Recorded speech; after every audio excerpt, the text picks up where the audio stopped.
দলকে পুনর্গঠন করে রাষ্ট্র মেরামত করবে বিএনপি, এমন মন্তব্য করে দলের ভারপ্রাপ্ত চেয়ারম্যান তারেক রহমান বলেন, পালিয়ে যাওয়া স্বৈরাচার দেশকে অনেক পেছনে ফেলে দিয়েছে।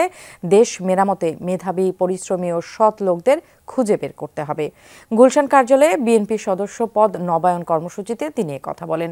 বিএনপি নেতারা জানান, অনুপ্রবেশ ও বিশৃঙ্খলাকারীদের ঠেকাতে এবছর সদস্য সংগ্রহ অভিযান বন্ধ থাকছে।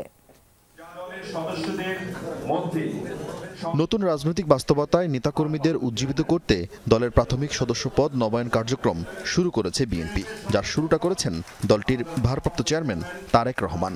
লন্ডন থেকে সদস্য নবায়ন ফর্ম পূরণ করে তাৎক্ষণিক দলের কোষাধ্যক্ষের কাছে ফিও পাঠান বিএনপির এই শীর্ষ নেতা। আমি কিন্তু আমার মেম্বার ফিসটাও পাঠিয়েছি। গুলশান কার্যালয়ে আয়োজিত অনুষ্ঠানে সদস্যপদ নবায়ন করেন বিএনপি মহাসচিব সহ স্থায়ী কমিটির কয়েকজন সদস্য। ছিলেন যুগ্ম মহাসচিব, সাংগঠনিক সম্পাদক সহ অঙ্গ সহযোগী সংগঠনের শীর্ষ নেতারাও। দলের সদস্য সংখ্যার একটি বাস্তব হালনাগাদ চিত্র।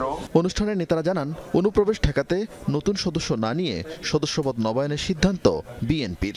এখন যেভাবে অনুপ্রবেশ করার চেষ্টা হচ্ছে, এখানে সদস্য সংগ্রহ করা ঠিক হবে না, নবায়নটাই ঠিক হবে।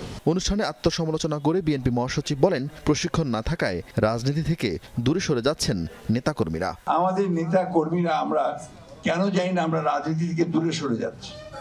আপনি দেখবেন গতকালই দেখেন আমাদের প্রতিষ্ঠাতা শহীদ প্রেসিডেন্ট রহমান সাহেবের জন্মদিবস পালন হলো, তাই না? এখানে আমাদের যে কর্মীরা আসে স্লোগান নিয়ে, একটা পতাকা নিয়ে আসি, সাধারণত ভাইদের পিছনে আসে, এসে সেই ভাইদের পক্ষে স্লোগান দিয়ে থাকে, তারপরে স্লোগান দেয় পূর্ব, পশ্চিম, উত্তর, দক্ষিণ। এটা রাজনীতি না। এ সময় পতিত স্বৈরাচার সরকার আমলকে ঝড় আখ্যায়িত করেন তারেক রহমান। বলেন, লন্ডভন্ড হওয়া রাষ্ট্র মেরামতে বিএনপি ৩১ দফা দিয়েছে। জনগণের সমর্থন পাবার পরে আমাদের দেশকেও পুনর্গঠন করতে হবে।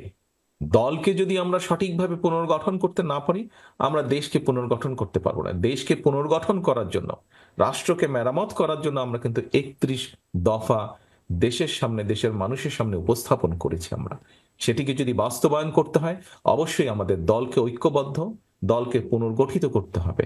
গুরুত্ব দেন দল ও দেশের প্রয়োজনে উৎপাদনশীল, আদর্শবান, সৎ ও মেধাবীদের নেতৃত্ব তৈরিতে। যারা পরিশ্রমী, যাদের মধ্যে সততা, আদর্শ আছে, এরকম মানুষগুলোকে আমাদের আরো ঐক্যবদ্ধ করতে হবে। ভালো মানুষ দরকার, এফেক্টিভ মানুষ দরকার, প্রোডাক্টিভ মানুষ আমাদের আগামী দিনে দরকার। কারণ এই রাষ্ট্রটিকে পালিয়ে যাওয়া স্বৈরাচার অনেক পিছনে নিয়ে গেছে, ধ্বংস করে দিয়েছে বিভিন্ন জায়গাগুলো। কাজেই আমাদেরকে যদি পুনর্গঠিত করতে হয়, আমাদের সেইরকম মানুষ দরকার, সেই রকম মানুষগুলোকে আমাদের বের করে নিয়ে আসতে হবে। এতদিন বিএনপি সদস্যপদ নবায়ন ফি ১০ টাকা থাকলেও তা বাড়িয়ে ২০ টাকা করা হয়েছে। এবছর বিএনপির টার্গেট ৪১ লাখ নেতাকর্মীর সদস্য পদ নবায়ন করা। আসুন আমরা আমাদের কাজ শুরু করি আজকে। আরিফিন শাকিল, যমুনা নিউজ, ঢাকা।